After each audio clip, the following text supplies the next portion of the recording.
Good afternoon, everyone. See, I'm giving you advance notice to take your seats before I even get up to the stage. If you could go ahead and take your seats, we are thrilled for you to be joining us for this breakout session entitled How to Secure Equal Rights for All. If you guys don't know me, I'm Melissa Oden, the founder and the CEO of the Abortion Survivors Network. I know many of you have stopped by our table. We're grateful that you're learning about how babies like me survive abortions. Babies survived before Roe. Many babies like me survived during Roe, and babies are still surviving today, mostly by chemical abortion pills. So real briefly, what we do at the Abortion Survivors Network, we do a lot of advocacy and awareness, educating people about the fact that babies do survive abortions. That tells us about the humanity of every preborn child and their dignity and value. We also provide lots of support to abortion survivors throughout the continuum of their life, as well as support mothers who experience failed, stopped, or reversed abortions, as well as adoptive parents who often struggle with how to support a survivor, how to even talk about this. So if you haven't checked out our work, we love what we do, and we love getting to partner with organizations like Students for Life and all of you. So happy to introduce this panel today that I am excited to hear from. I will introduce our three panelists here. You guys know them, but feel free to give them a round of applause when they come out today. We have Josh Craddock with Live Action and the James Wilson Institute. Woohoo is right. We also have Patrina Mosley, whose testimony before Congress I rely on quite frequently. So Patrina is a speaker, author, and advocate. And then we also have Michelle Hendrickson with the Mary Dimitri Institute for Pro-Life Advancement. Thank you so much for joining us this afternoon, panelists.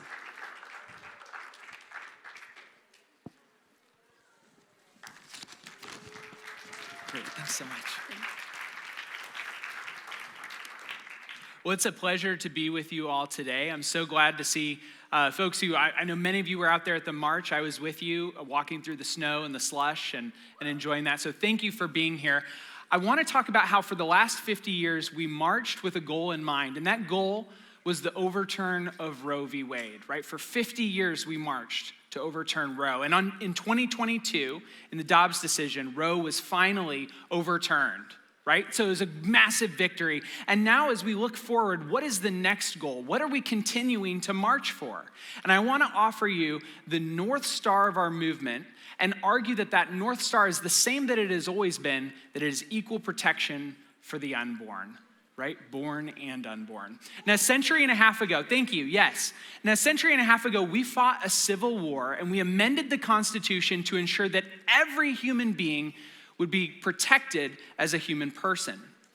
But some states, as you know, today continue to deny that protection to children in the womb through abortion. Now, from the moment of fertilization, those victims of abortion are human. And in our legal tradition, every living human being is a person. And our Constitution in the 14th Amendment says that no state shall deprive any person of the equal protection of the laws. And so that is why abortion is unconstitutional. So in Dobbs, the Supreme Court ruled that Roe v. Wade and Casey versus Planned Parenthood would be overturned, and they held that, quote, the Constitution does not confer a right to abortion through the 14th Amendment. But as significant as Dobbs was, it actually only corrected one of Roe's legal errors. Nothing is left standing of Roe and Casey, but only one of its legal errors was corrected. Because in order to say that the Constitution protected a right to abortion, the Roe court first said that preborn children are not persons within the meaning of the 14th Amendment. If personhood is established, Justice Blackmun wrote in Roe, then the case for abortion collapses. For the fetus's right to life would then be guaranteed specifically by the 14th Amendment. Now, the justices in Dobbs were not asked to opine on the question of personhood. It wasn't presented by the parties. And indeed, they didn't have to answer that question in order to answer the question presented, right? They could hold that pre-viability bans on abortion are constitutional without addressing the further question of personhood. But we must ask, are children in the womb persons within the meaning of the 14th Amendment? Is abortion unconstitutional? Now, the 14th Amendment was ratified after the Civil War in 1868 to ensure that no human being would be denied basic legal rights. So I want to, since we're going to be talking about it, let's look at the text of the amendment itself and break it down. So the first clause of the amendment is known as the citizenship clause. It says that all persons born or naturalized in the United States and subject to the jurisdiction thereof are citizens of the United States and the state in which they reside. So this is the citizenship clause. Now, a lot of people stop me right here. They say, Josh, how could you be arguing that the unborn are protected by the 14th Amendment when it says born right in the first sentence? Well, it's important to understand that it's not defining person, it's defining citizenship, right? We're taking this broad and undefined class of persons and narrowing it down to its subset, citizens. Citizens have to be born or naturalized and subject to the jurisdiction of the United States to be a citizen, right? But person is not defined that way. So the next clause is the privileges or immunities clause. It says, no state shall make or enforce any law which shall abridge the privileges or immunities of citizenship, right? As citizens, there are certain things you have, some privileges you have, like voting, for example, right? So this is the subject is citizens here. But notice as we move into the next clause, the due process clause, the subject changes. Rather than citizen, now we're talking about, I see you see it on the side here. Now that instead of citizen, we're talking about persons. So it says, nor shall any state deprive any person of life, liberty, or property without due process of law. And then the equal protection clause, nor deny to any person within its jurisdiction the equal protection of the laws. So understand section 1's application to preborn children as persons. Let's use 3 different interpretive tools. First, we could look, because the term isn't defined, we can look to definitions in dictionaries or of common and legal usage, right, to figure out what the meaning of person is. We can look at historic state practices related to abortion. And finally, we could look at the drafter's original understanding. So first, if we look at definitions, according to dictionaries of common and legal usage, at the time of the 14th Amendment's adoption, the term person was interchangeable with the term human. So the 1864 edition of Noah Webster's Dictionary of the English Language defined person as relating especially to a living human being, a man, woman, or child, an individual of the human race.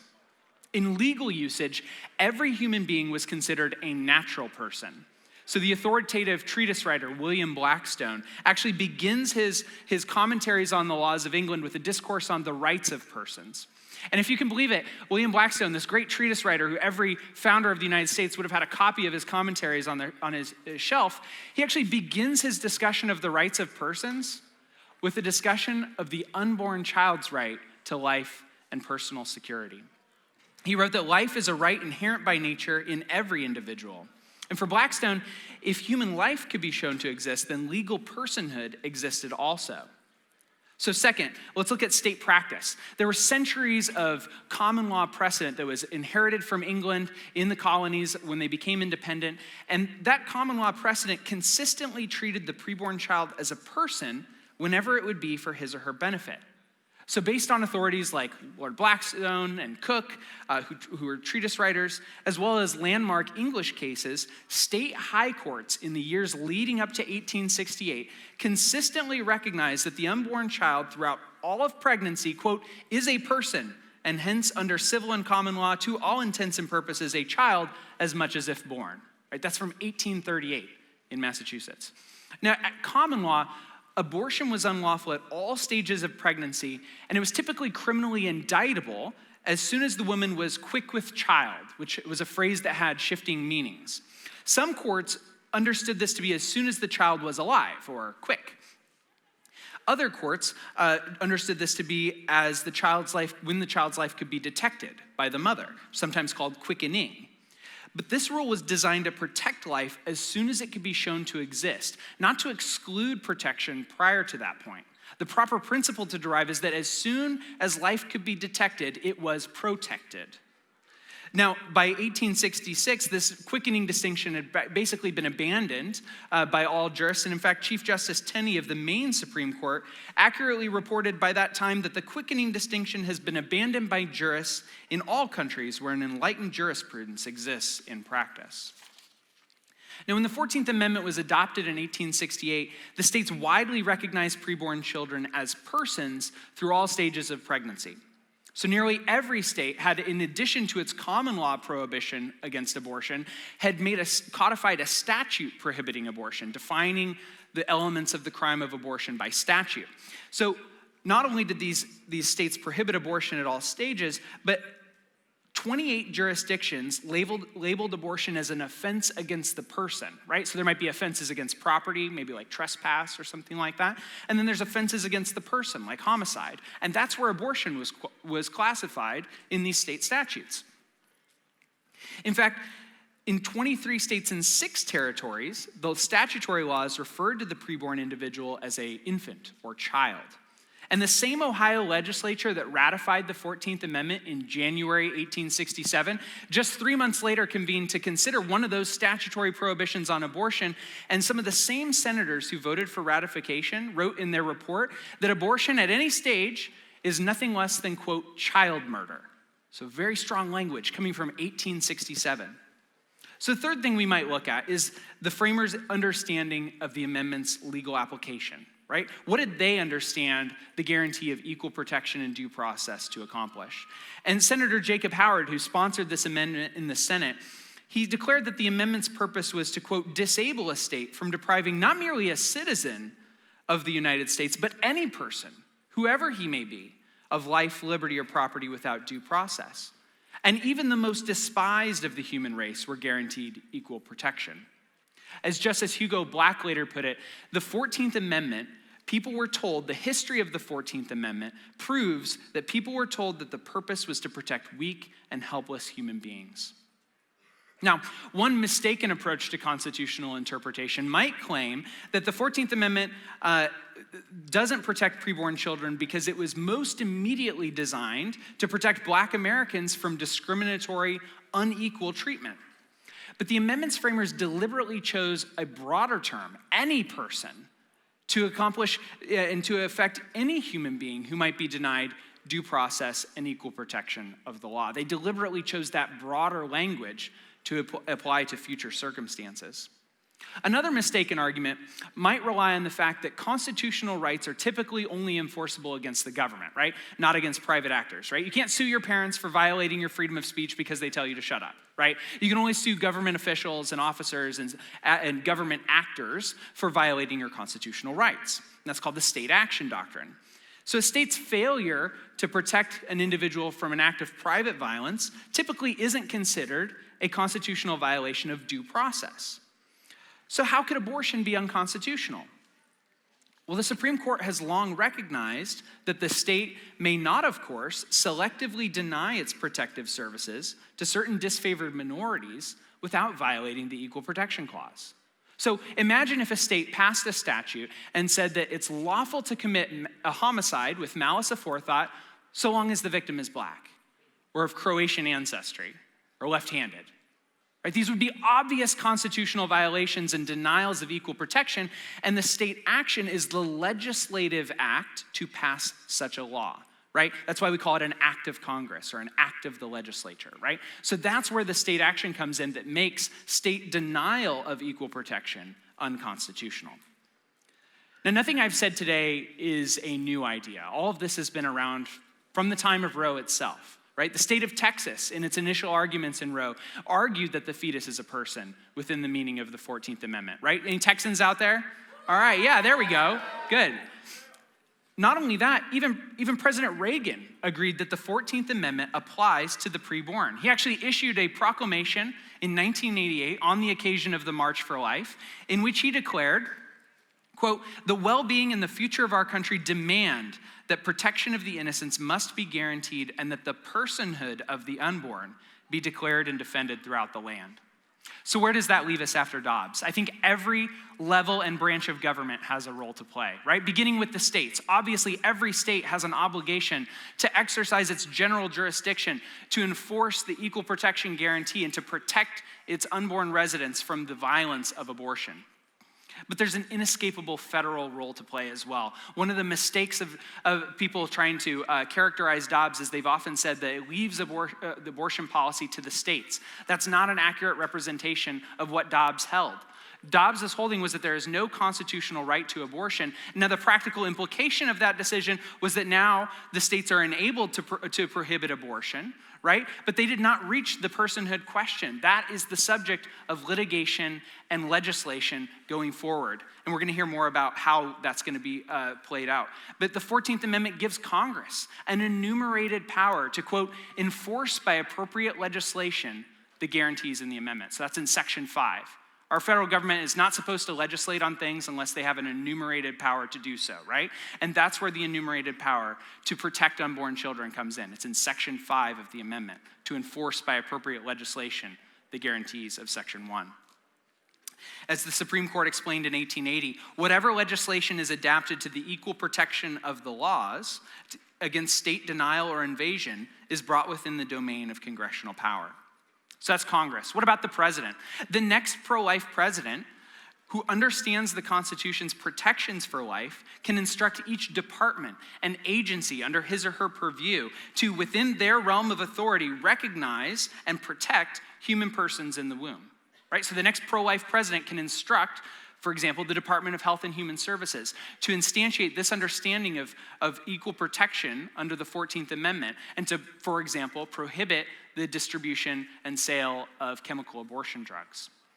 And finally, the courts. They have an obligation to apply the original meaning of the Equal Protection Clause to ensure that those protections are guaranteed to unborn children.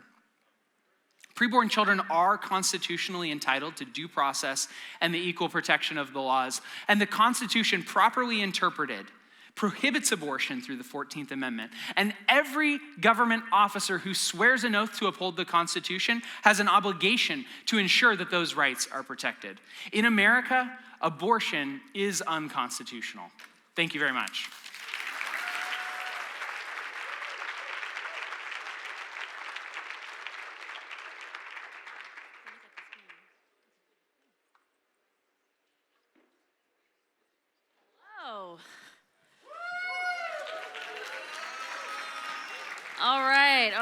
All right. First of all, I want to say thank you all for being here in the snow, in the cold, per usual.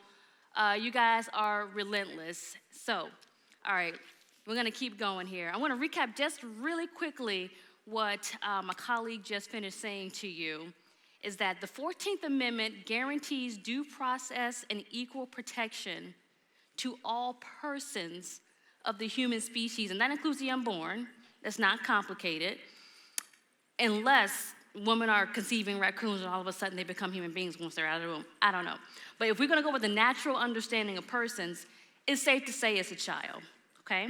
And equal protection for personhood is an easy, simple concept that was sovereignly placed in our nation's Constitution. The world's greatest Constitution, in my opinion. Why? Because it contains marvelous displays of biblical wisdom, biblical principles, and forgiveness. Though our founding documents hold simple natural truths, our country has not always lived up to them. And it took courage of people like you to change our nation and ultimately change the world. The simple understanding of equal protection of personhood has been used to correct injustices in our culture, primarily on the issues of race and womanhood. So we're going to do a little bit of a history lesson real quick, and we're going to look at a few notable cases where the natural understanding of the 14th Amendment changed the course of our country.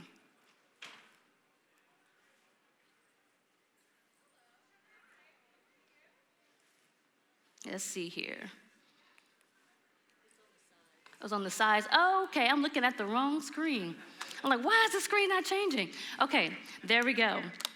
All right, so the first case, Dred Scott. I know many of you may be familiar with that, but it's also Dred and his wife, Harriet. They're always trying to leave women out of stuff, but we're not going to leave women out. It's her too. Say her name, okay? Harriet Scott. And so Dred, he was a slave that was taken back and forth between slave states and free states with his owner. And in the free states, there was a Missouri Compromise that said that once you enter this space, you are free. So he, towards the end of his life, sued for his freedom. Him and his wife sued individually based off the statute in a 1920 Missouri Compromise. And they argued that freedom should not be revoked once you're in a slave state and then go to a free state. And he also argued that this Missouri Compromise statute applied to him because he was a U.S. citizen. So, unfortunately, the courts at the time said, no, sorry, Dred, sorry, Harriet, because you are of Negro descent, you are not a U.S. citizen. And just because you went to a free state, you are not entitled to freedom. Case closed. But the good news is that at the end of his life, he died in 1958, but there was a civil war that came, as you all know. This case actually helped propel the Civil War. And although he didn't get to see his case overturned, but when the Civil War was over and we were united as a nation that emancipated the slaves, that overturned the Dred Scott case, and Negroes were counted as citizens and entitled to freedom. As per the 14th Amendment, they were persons and U.S. citizens. Thank you, Fourth Amendment. Okay, number 2, as you can see here, is the Brown versus Board of Education. Fun fact, it's not just one case. That case was actually a consolidation of 5 other cases from 5 other states, including Kansas, South Carolina, Virginia, Delaware, and D.C., relating to the segregation of public schools on the basis of race. African American students have been denied admittance to certain public schools based on laws allowing public education to be segregated by race. But in this case, the plaintiffs argued that such segregation violated the Equal Protection Clause of the 14th Amendment. Now notice this case is in 1954. The 14th Amendment was ratified in 1868. And we're gonna kind of wrap up on why these cases are important and why we're pinpointing a few cases in history, and you'll see some of the hypocrisy, but I'm gonna tell you why there's such hypocrisy. So in that case, it did win, thankfully, and it overturned some other court cases that said that, yeah, you're okay to be separate but equal. Separate is still equal, and in this case, the Brown versus Board of Education, they said no, under the 14th Amendment, no, you can't do that. Okay, the next one is the Civil Rights Act of 1964. We all know about that. Martin Luther King Jr. and so many other great civil rights leaders helped usher this movement forward. But this act sought to prevent voter suppression, and it also told public institutions that you could not discriminate on the basis of race, color, and national origin. But how many of y'all know that, I'm gonna put it like this, was this the first Civil Rights Act? You guys are smart. Okay, yes. No, this was not the first Civil Rights Act. The first one was in 1866. Okay, so the Civil Rights Act of 1866 did not address political rights, which included the right to vote and the right to hold public office. The 15th Amendment, at the time, ratified in 1870, guaranteed to all United States citizens the right to vote regardless of race, color, and previous conditions of servitude, i.e. slavery. Okay, even so, the 15th Amendment had little impact for almost a century because states imposed poll taxes, literacy tests, and other restrictions that kept African Americans from voting. The Civil Rights Act of 1964 and the Voting Rights Act of 1965 were taken to address this problem. So you had the Emancipation, 1865, then you had the 1866 Civil Rights Act, then you already had the 15th Amendment, and then you had the 1965 Civil Rights. It's like, how many more legislations do you need to say the same thing? Okay, let's continue. Lastly, a woman's right to vote. From 1848 to 1920, suffragists advocated for state and federal constitutional amendments. Okay, I'm gonna repeat that. They advocated for state and federal constitutional amendments that would give women the right to vote in the United States. And what position did they argue? The 14th Amendment. The 14th Amendment gave Congress the power to pass new laws to enforce privileges of immunities of U.S. citizenship. And in 1871, Victoria Hall, which was a leading suffragist at the time, petitioned Congress to pass a new law recognizing women's right to vote as a privilege as a U.S. citizen under the 14th Amendment. Though women voting has given us a lot of liberal policies, so we're just gonna keep moving past that. But still, even at this time, the majority of black men and women were not able to vote due to Jim Crow laws until the Voter Rights Act of 1965. The 15th Amendment was ratified in 1870, which says the rights of citizens of the United States to vote shall not be denied or abridged by states or by any state on account of race, color, or previous condition of servitude. So, what does this history lesson tell us? It tells us that just because the law establishes a truth doesn't mean you don't have to fight for its enforcement. Just because anything establishes a truth doesn't mean you don't have to fight for its consistent and righteous application. It was 400 years until the slaves were free in the land of the free. Another 100 years to end Jim Crow laws and to gain civil rights. Another 100 years for women to be counted as U.S. citizens and the right to vote. In all of these circumstances, the natural common sense meaning of the word person was suppressed to accommodate contrary agendas. Evil people with evil agendas will invent new ways to do evil. Truth is not a given, and you have to contend for it. That is because we're in a battle between darkness and light. Nothing is a given. You have to keep going. You have to keep pushing for what's right. You have to keep going in what's right and true, and that requires persistent and consistent enforcement.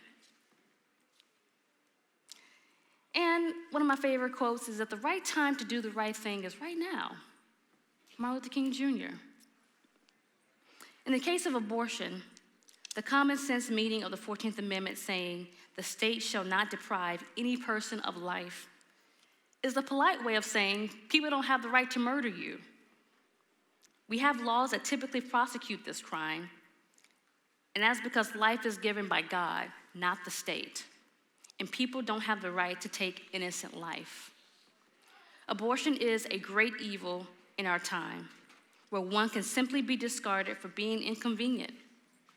As many politicians are discussing limits on abortion, let us remember the goal is to make elective abortion unthinkable. Just like today, slavery would be unthinkable. Separating people by race, color, or national origin would be unthinkable. As someone once encouraged me, and I'll share this with you, and hopefully it will encourage you, is that it may feel like we're in the minority, but we are right. We remember and continue to talk about the contributions made by fearless pro-life advocates that expose the evil of the abortion industry and the humanity of the child in the womb, such as the baby body parts for profits investigation. Remember that? We don't stop talking about that. The prosecution of abortionist Cornell Gosnell, the testimonies of former Planned Parenthood workers like Abby Johnson and the others who I know are here today. These people left their livelihoods to blow the whistle on this blood business. And yes, we remember the justice for 5 victims whose faces we did not look away. Remember their faces and lifeless bodies on the way to be turned into biodegradable fuel. We remember and expose and continue to talk about obtaining justice and making this corrupt industry pay for the harm they have caused to countless lives, particularly with the unsafe and unethical FDA approval of abortion pills. This is why we march, this is why we petition, and this is why we vote. Remember, just because something is true and is in the law does not mean that we give up. It does not mean we stop fighting. We must remain persistent for consistent and righteous enforcement of the law for all persons. Thank you.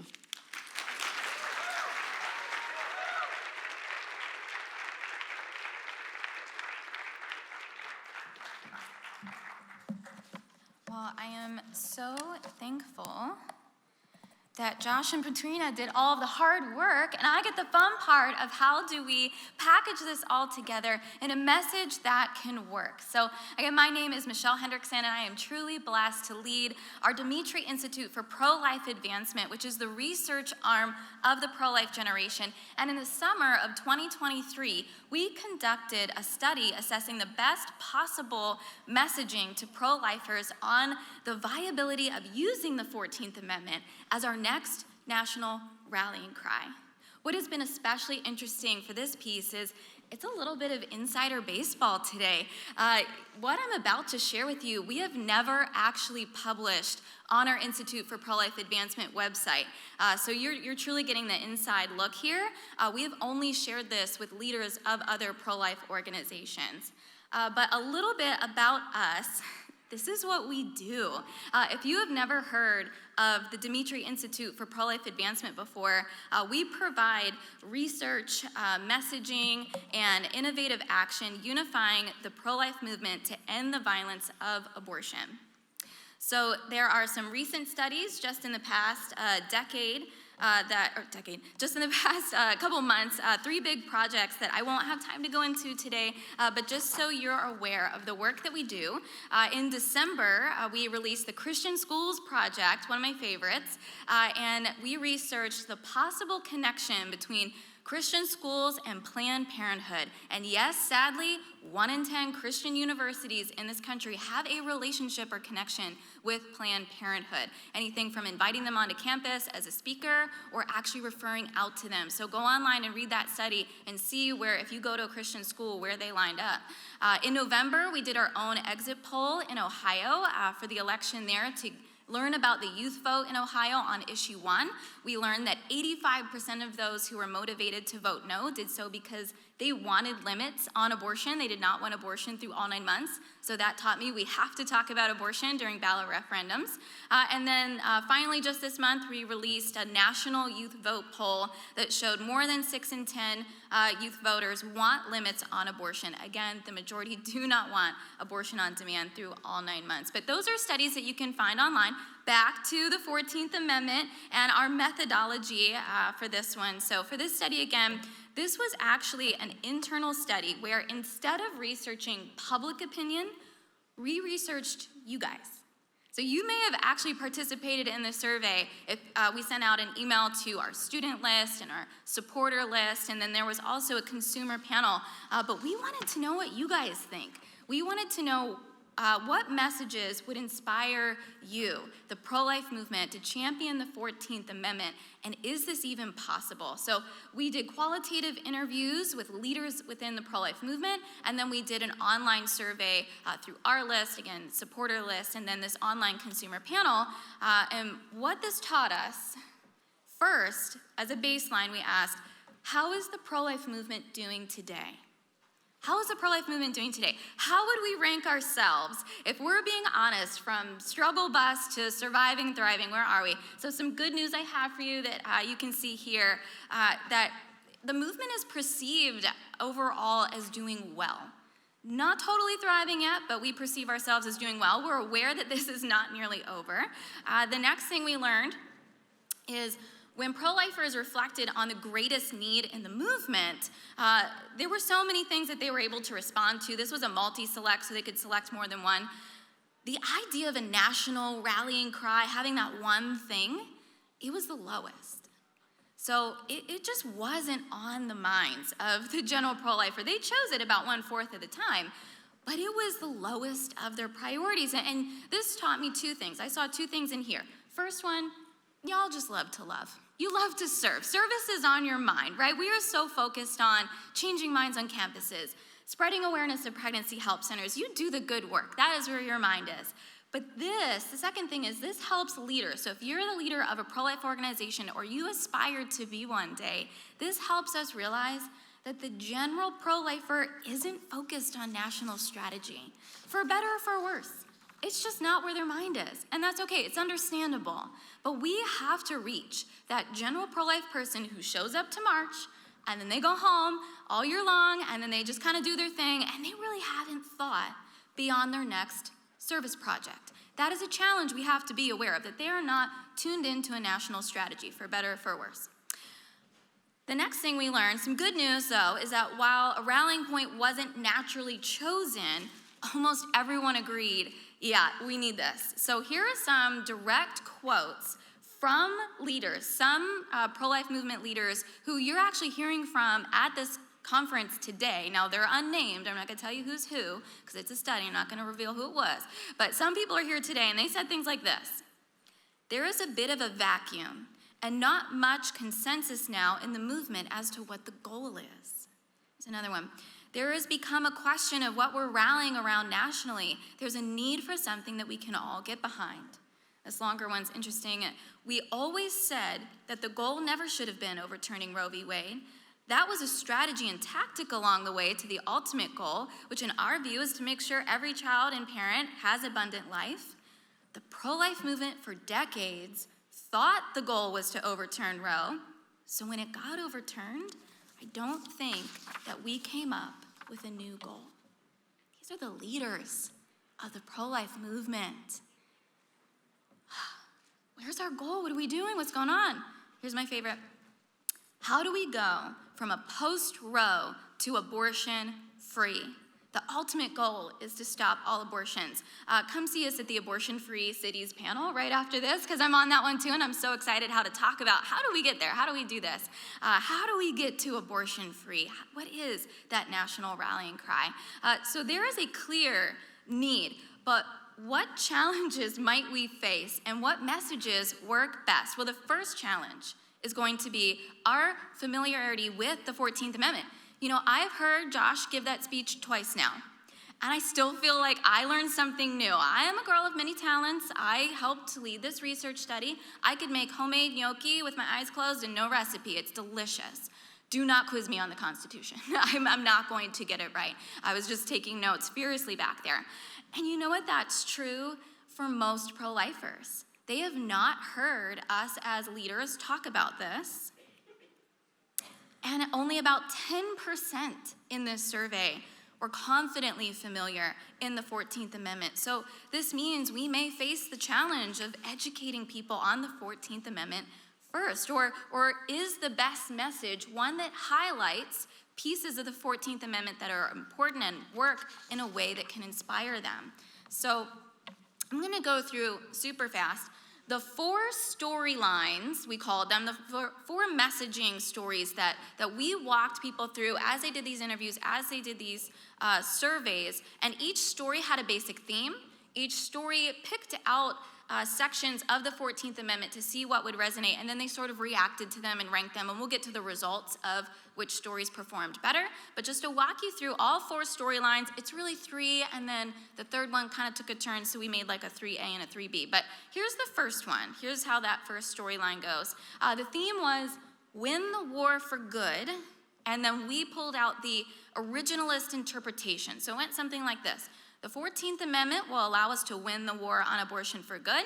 An originalist interpretation allows for protection for all human beings in the womb because abortion was illegal both when the document was originally written as well as when the 14th Amendment was ratified.